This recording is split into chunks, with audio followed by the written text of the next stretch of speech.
Cycle away. Marauding Mako. We will make our opponent lose 3 life, so this is an easy way to get that damage in. Cycle away there. Ooh, Captain Howler would have been great earlier, but this is fine as is. Draw 2 cards, and we're good to go. Victory, everybody. Discard 2. Make that treasure just in case. Draw your card. Cam and Varric, everybody. There we go. Big swing. Yeah. All right.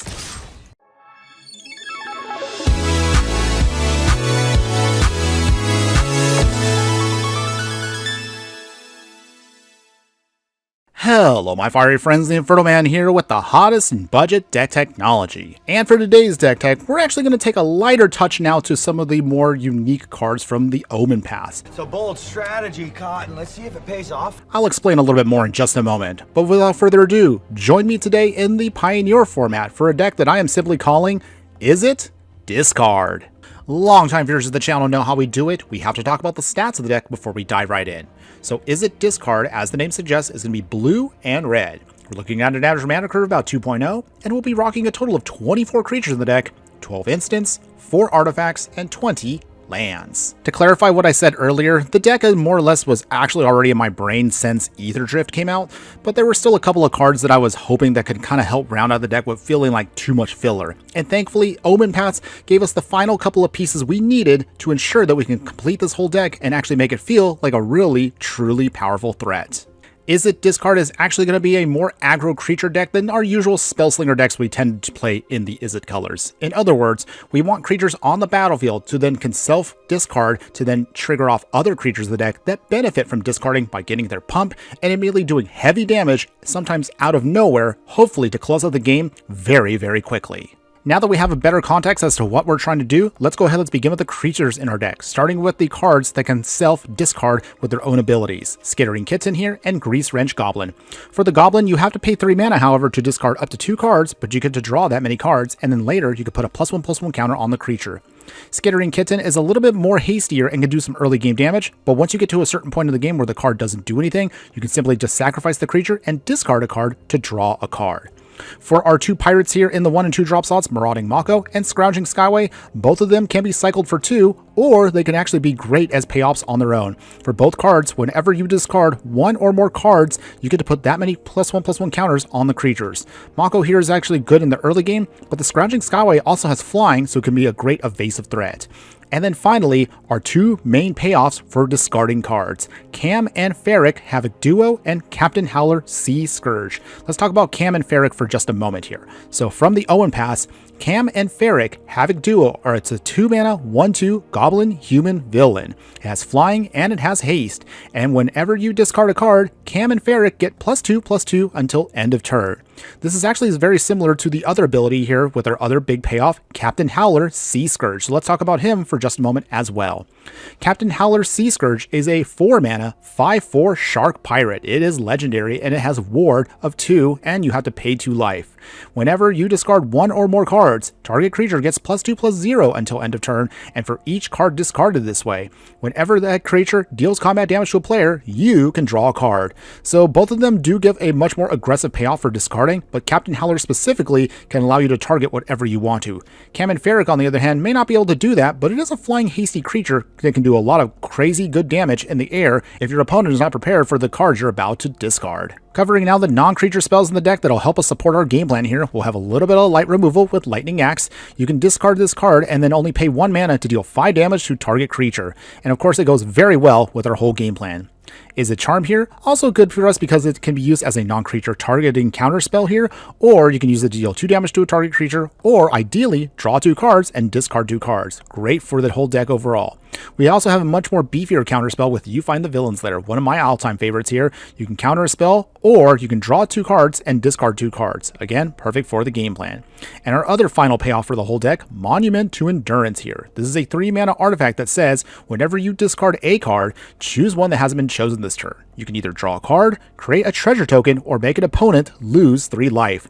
Remember that again, for each card that you discard with Monument to Endurance, that actually will count as its own trigger. So this can be very easily max value if you're discarding 3 cards in 1 turn. That is Awesome! Thankfully, the main deck is actually not very heavy on rares and mythics, so we actually can afford to get at least one set of rare lands in the mana base here. We're going to utilize Shivan Reef specifically because this is probably the best one for an aggro game plan such as ours.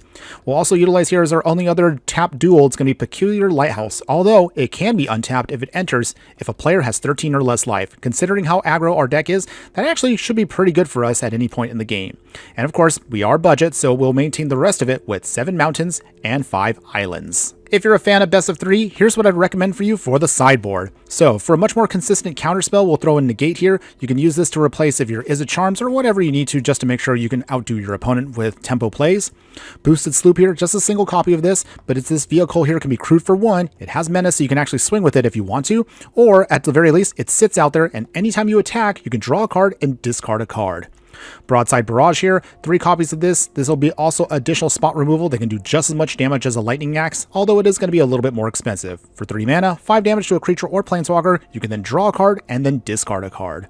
We want to make sure we still have enough mana open to actually cycle when we need to, so Tormod's Crypt is going to be our best graveyard hate because it is a free spell.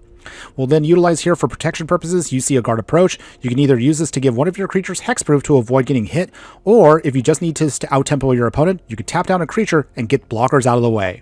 And then finally, for go-wide strategies, if you want to deal with those, we will utilize Fuel the Flames here to deal 2 damage to each creature, and if you don't, you can simply cycle it for 2 mana. And now that we have the whole deck tech down, now let's get to the best part of the video. Let's go ahead, let's take this into the Pioneer format. Let's play some matches and let's see how well the deck can do. But before we continue, if you do like any of the content that I do, please like, follow, and subscribe wherever you watch the content. You can support me monthly for a small amount on Patreon where I have all of my extended bonus footage posted. We also have a Redbubble spot where you can buy merch like stickers and shirts, or for free, all you can just do also is just join our growing community on Discord. Your support helps keep this channel going. All links are in the details below. Okay, my fire friends, here we go. Can we discard our way to victory? Well, Grease Wrench Goblins are in hand. Skittering Kitten for some early game discard. Yeah. Lightning Axe for removal. Captain Howler on the top end. Okay. No Monument to Endurance, but that's perfectly fine. We should be able to draw into it. At least I hope we can. Okay, great. So with that, Mountain. And let's get that Grease Wrench Goblin in first. Okay, opponent. What you got? Plains. Portable Hole. Joy. Alright. Well, here comes the early game removal. Okay, so with that, Kamen Ferret coming in next.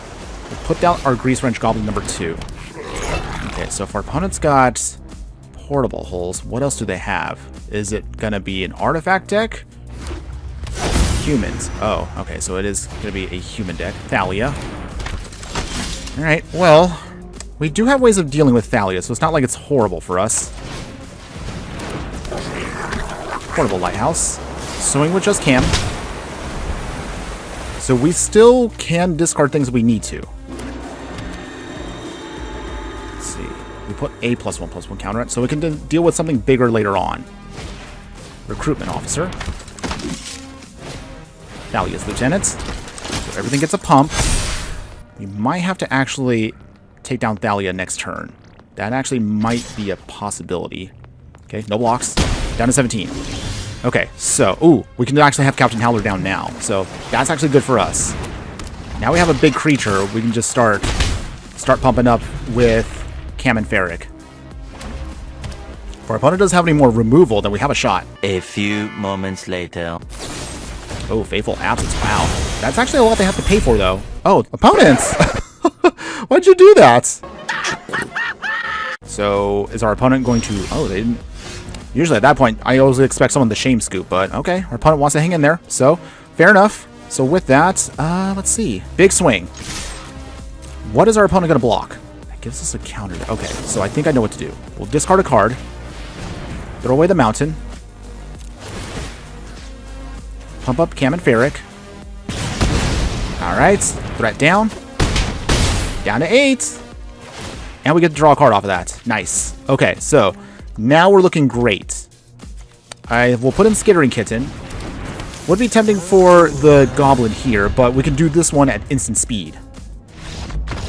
Oh, okay. Well, our opponent has had enough. I'm pretty sure after that awkward mess up on the spot removal, our opponent was just like, yeah, I probably should have tapped out there. But okay, hey, a win's a win. All right, my fire friends, here we go. Can we discard our way to victory? Well, the good news is, of course, we do have a pretty solid hand here.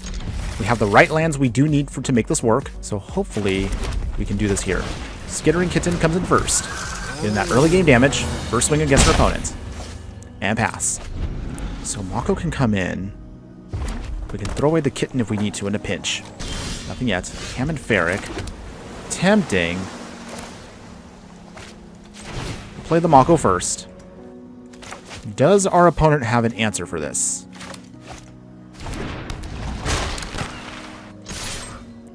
Burn spell, Fiery Impulse. Okay, so that means we have to just keep the cat alive. Okay, so at least we kind of know now. Looks like it might be the Izzet Phoenix deck if they're using Fiery Impulse. Okay, Mutavault. Ooh, Emberheart Challenger. Okay. They're also pushing us to 18. Okay, Island again. All right, well, Monument to Endurance. Okay. So this actually might be the engine piece we're going to need to hopefully speed this clock up quick. Manifold Mouse.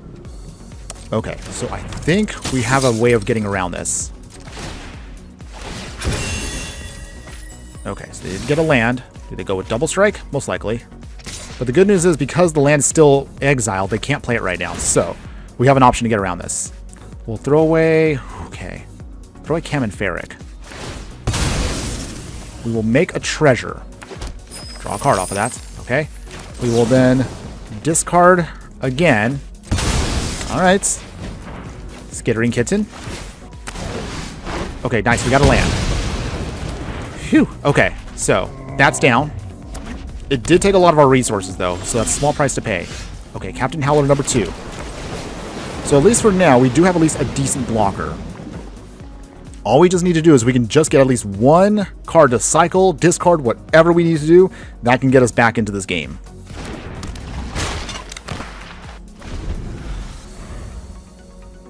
Okay, opponent, what you got? Okay, Screaming Nemesis. So at least this means the mouse can't really do much. I mean, they can pump itself up to do Double Strike.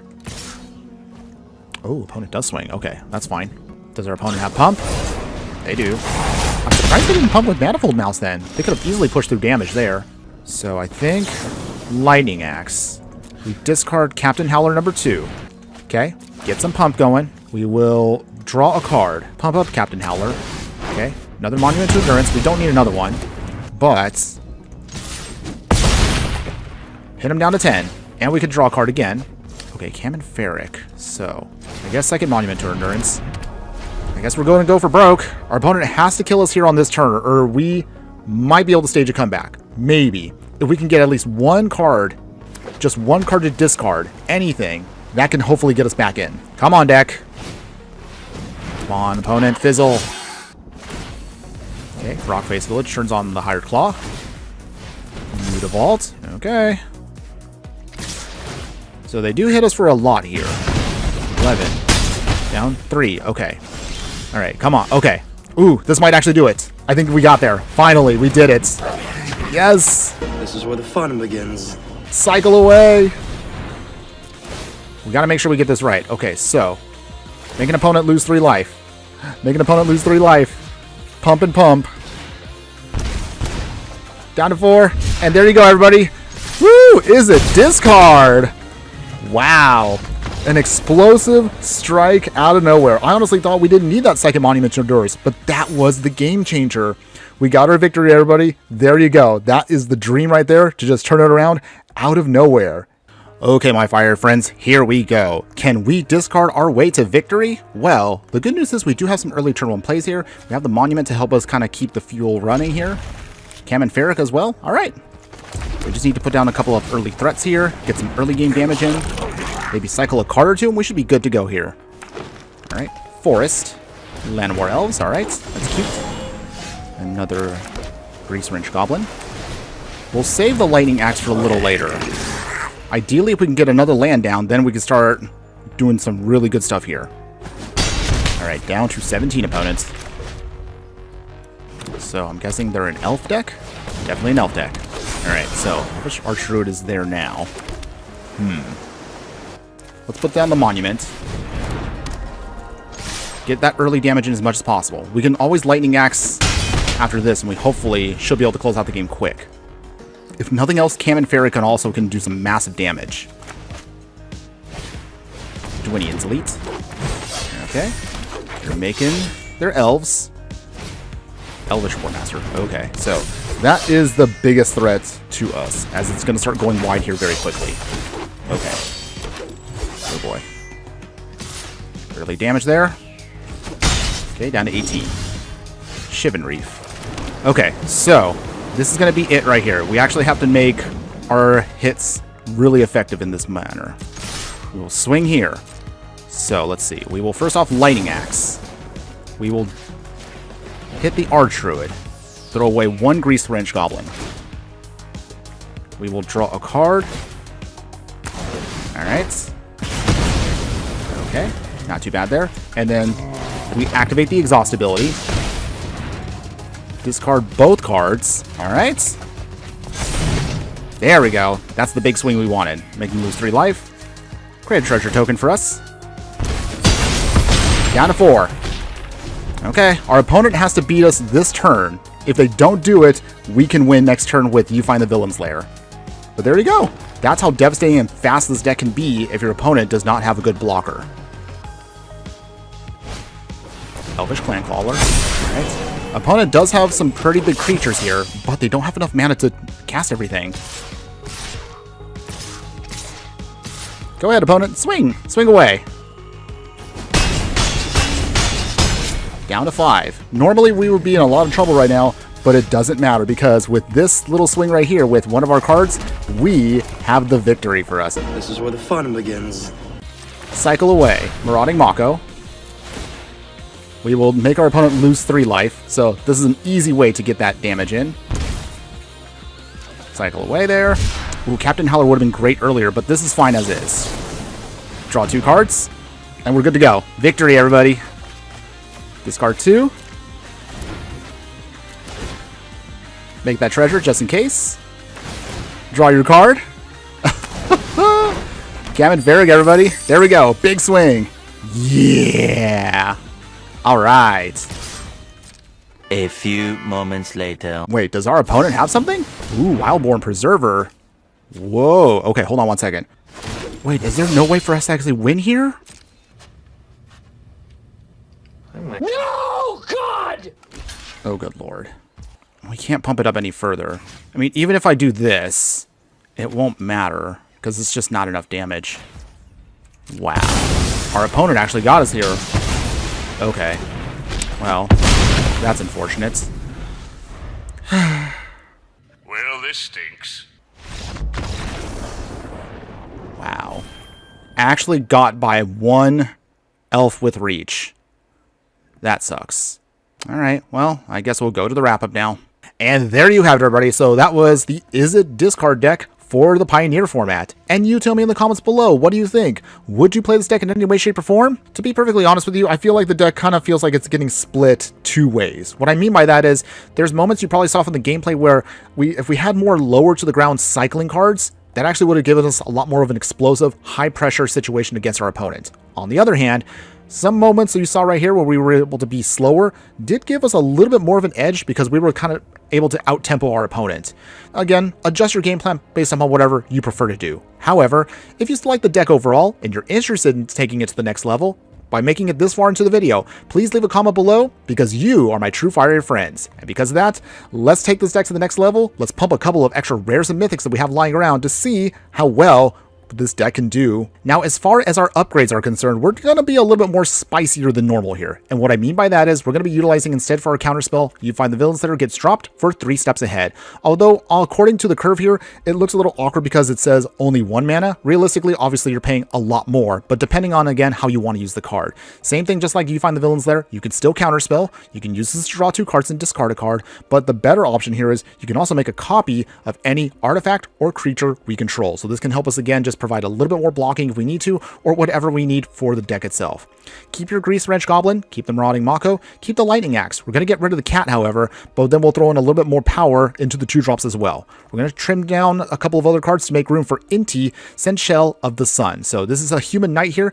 Anytime we discard a card, we get to put a +1/+1 counter on a target attacking creature and give it trample. This actually will help us with one of the biggest weaknesses to the deck, which is anytime we swing, and you saw from our last match, with the lack of trample, some of our cards just fail to push through all the damage they want to do. So this, of course, is going to help remedy that in just some way.